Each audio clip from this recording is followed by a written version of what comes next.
Academicamente, o podcast da Autónoma Academy.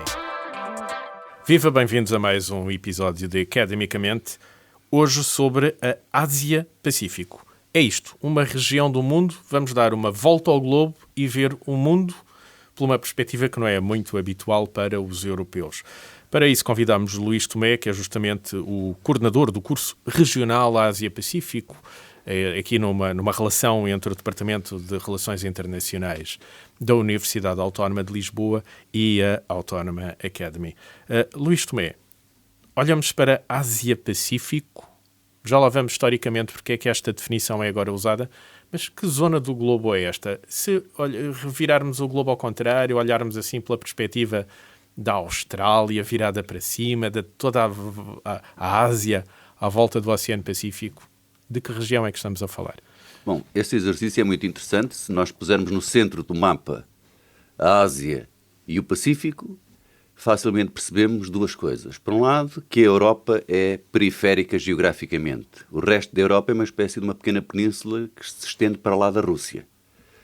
E depois, nós percebemos que um mundo visto assim não é mais eurocêntrico. Estamos a falar da região central na geopolítica mundial, na economia mundial, e aquilo que em termos mais rigorosos corresponde à Ásia-Pacífico envolve a Ásia do Sul, onde estão em particular o Paquistão e a Índia, a Ásia Oriental, que tem o Nordeste Asiático, onde tem residentes a Rússia, o Japão, as duas Coreias, Taiwan, e China e Mongólia, o Sudeste Asiático, onde estão os 10 países da Associação das Nações do Sudeste Asiático e Timor-Leste, também é candidato à ASEAN, e depois a Oceania, a Australásia, com a Austrália em particular, e a Nova Zelândia, depois aquelas ilhas e aqueles arquipélagos. Se olharmos para o PIB do mundo, estamos a olhar para o centro do mundo.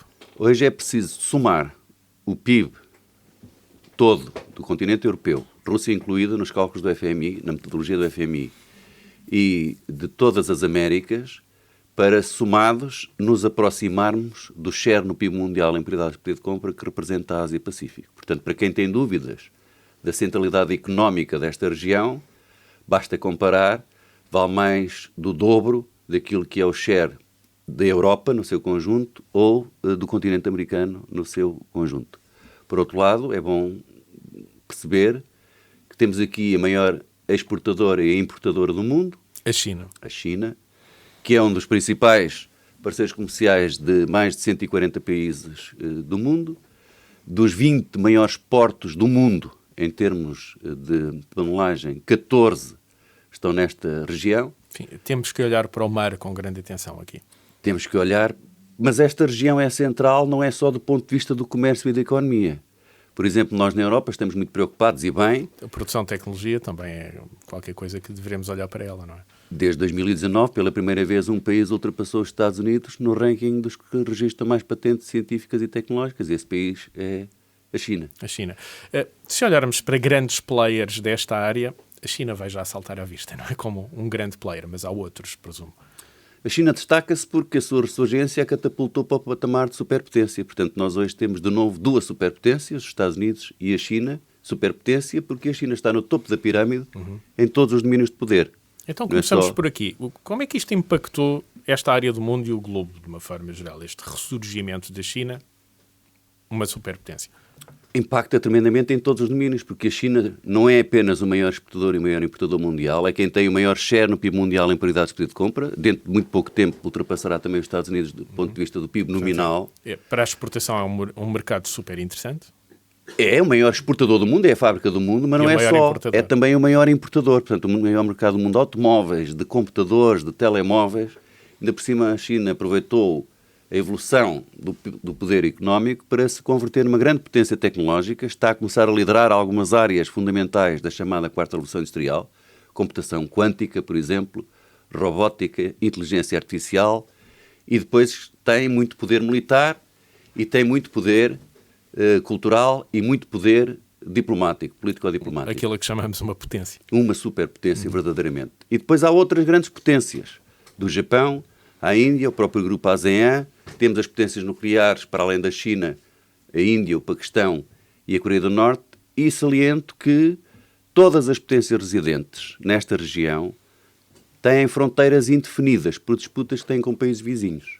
Isso pode aumentar níveis de conflitualidade? Pode. Há muitos que prevêem que o século XXI será, com a Ásia no centro, aquilo que foi o século XX na Europa, ou seja, o centro onde começam grandes conflitos mundiais. Justamente o Paquistão, por causa Índia, China, desses limites mal definidos, digamos assim.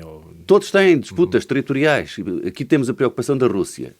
Mas nesta região nós temos o Paquistão, a Índia, a China, o Vietnã, as Filipinas, a Indonésia, Brunei, Malásia, Taiwan, Coreia, Japão e Rússia, todos com fronteiras indefinidas e disputas uns com os outros. E alguns hotspots da questão da Caxemira, o Mar do Sul da China, Taiwan, o Mar da China Oriental, a disputa das Ilhas Senkaku, China-Japão, Fica já aqui a promessa de reservarmos um espaço próprio para Taiwan e perceber porque é que Taiwan é uma bomba relógio. Deixamos isso para daqui a pouco.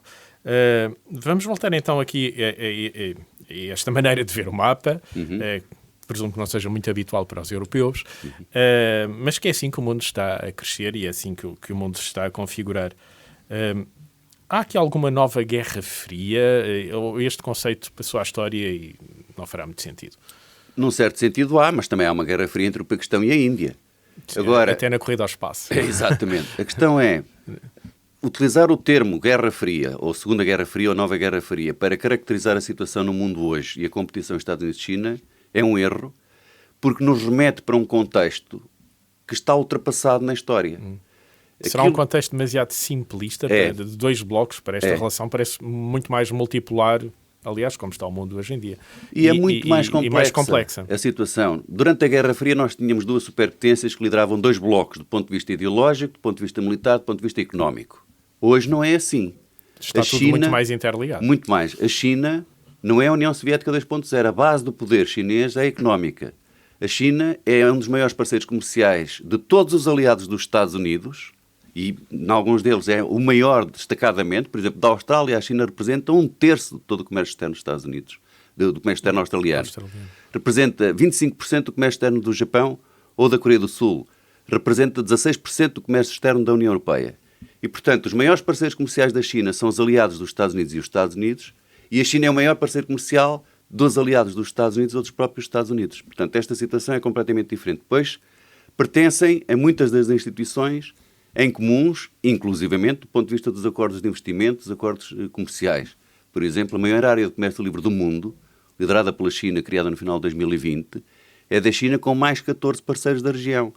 E nestes 14 parceiros estão os aliados formais dos Estados Unidos, como o Japão, a Austrália, a Coreia do Sul, a Nova Zelândia, a Tailândia. Vizinhos nesta relação com a China. E depois, a quantidade de interdependências e interações é muito maior do que foi durante a verdadeira Guerra Fria. Os desafios comuns que só podem ser resolvidos de algum tipo de articulação e cooperação, a começar pela crise climática, implicam que o sistema hoje seja muito mais fluido, mais complexo, mais volátil. Não quer dizer que não possamos ter guerra. Esse cenário não pode ser posto de parte. Mas não é um mundo em blocos, nem, por exemplo, corresponde também àquela dicotomia que muitos fazem, democracias versus autocracias. Isso também não é... E aí também se mistura. Claro, basta, por exemplo, pensar que cerca de 40 países apenas apoiam militarmente e economicamente a Ucrânia. E que, pouco mais do que isso, tem estado a impor sanções à Rússia. O que significa que 3/4 dos Estados do mundo não estão a apoiar diretamente a Ucrânia, nem sancionam a Rússia. Não sancionam a Rússia. O que corresponde a 85% da população mundial. Mas, desses que não apoiam a Ucrânia ou que não condenam a Rússia e não sancionam a Rússia, temos algumas democracias, como a Turquia, como a Índia, como o Paquistão, como o próprio Brasil, a Indonésia, a África do Sul, que não só não sancionam a Rússia, como têm estado a fazer muito mais volume de negócios desde que a Rússia invadiu a Ucrânia do que antes. Sobretudo porque compram barata energia à Rússia. Sim. E compram armamento mais barato à Rússia do que antes. E acabam por beneficiar, e sabemos que geralmente essa é a regra em relações internacionais. Embora a grande patrocinadora da Rússia é a China. A China não tem uma posição neutral neste mundo. Aliás, cada vez mais a Rússia se transforma numa espécie de parceiro júnior da China na sua tentativa de transformar a ordem mundial. Mas não há uma dicotomia preto e branco, autocracias versus democracias, ou nova Guerra Fria. Portanto, nova Guerra Fria não faz sentido. O conceito não, porque nos remete para um conceito ultrapassado, adaptado a outra realidade. E uma realidade completamente dispara. Há pouco eu chamei a Taiwan uma bomba relógio, que pode explodir ou não ainda neste mês de janeiro. Estamos a falar concretamente de quê? Bom, a questão de Taiwan é, como todos sabemos, a questão mais quente na relação entre as duas superpotências, Estados Unidos e China. E o exemplo flagrante disso é que o mesmo presidente americano que disse que os Estados Unidos não iriam intervir na Ucrânia, porque a Ucrânia não é membro da NATO e não está coberta pelo artigo 5º de Cláusula de Defesa Coletiva, também disse já por 5 vezes que se a China usar a força contra Taiwan, os Estados Unidos vão reagir pela força. E, portanto, nós percebemos a mensagem clara e a forma nítida como o presidente americano coloca as coisas em cima da mesa. Mas eu diria que esta questão não é nova, mas temos aqui algo que é preocupantemente novo, que são estas eleições já este mês em Taiwan. Já vamos às eleições, porque é um ponto-chave, mas é bom enquadrar isto, porque este presidente chinês, Xi Jinping, que está agora no inédito terceiro mandato como presidente da República Popular da China... Que é o presidente que juntou mais poder. É o que tem mais poder nas suas mãos. Mais do que Mao Tse-tung, provavelmente. Até mais do que Mao Tse-tung. É muito movido pela ortodoxia ideológica e é um dirigente diferente, porque é um dirigente sem paciência. Nós falamos muito na paciência chinesa, mas Xi Jinping é muito mais assertivo, confrontacional, é muito mais adepto do poder que a China ganhou entretanto e crente no declínio dos Estados Unidos. E ele definiu, nas palavras dele publicamente várias vezes, que a questão de Taiwan vai ser resolvida no tempo dele. De vida dele. E isso coloca o relógio a contar, porque... Sim, não é uma coisa tipicamente chinesa. Não é para resolver daqui a 100 anos, é para resolver no tempo dele. Depois há a questão demográfica. Dentro de Taiwan nós temos chineses, os que fugiram da China quando perderam a guerra civil para os comunistas, e temos taiwaneses. Ora, demograficamente, os taiwaneses estão a crescer a um ritmo mais rápido do que os chineses. E, portanto, também isto coloca uma pressão de tempo para a questão se resolver, entretanto. E depois nós temos, com a democratização de Taiwan, 2 movimentos que se converteram em movimentos, partidos, coligações políticas. Um que defende a identidade chinesa e que o objetivo político é a união da China. O que não querem é a submissão ao Partido Comunista da China. O velho Partido Nacionalista Chinês, com o Kuomintang. E depois temos, do outro lado, os taiwaneses... genuinamente independentistas. Que são independentistas, esse é o seu projeto, a independência de jure de Taiwan e defendem a identidade taiwanesa, não é chinesa. Ora, nas eleições, como tem acontecido nos últimos anos, estes 2 grupos vão confrontar-se. E, portanto, se voltarem a ganhar os que estão neste momento no poder, os taiwaneses independentistas, a China sentir-se-á mais motivada a não esperar por novas eleições e a tentar resolver. Já agora, a CIA... Mas é assim tão claro neste programa taiwanês a separação efetiva? Claro, esse é o... Já com a China. Sim. É essa que é a grande preocupação destas eleições. E a primeira preocupação de Pequim é impedir o avanço dessa pressão independentista com apoio externo. O segundo objetivo é concluir a unidade da China pela reunificação de Taiwan. A CIA diz que, ganhando os independentistas agora nas eleições de janeiro de 2024, a China não vai esperar mais, Xi Jinping vai dar ordens, pelo menos para fazer um bloqueio total a Taiwan, e os Estados Unidos, se quiserem, vão ter que, por via da força, furar o bloqueio, e, no mínimo, em 2027. E 2027 porquê? Porque este presidente chinês, Xi Jinping, tem a paranoia de centenários. Foi ele que fixou como grandes objetivos os 2 centenários. O centenário da criação do partido em 2021 e o centenário da proclamação da República Popular da China em 2049. Ora, 2027 é o centenário da criação do Exército para a Libertação.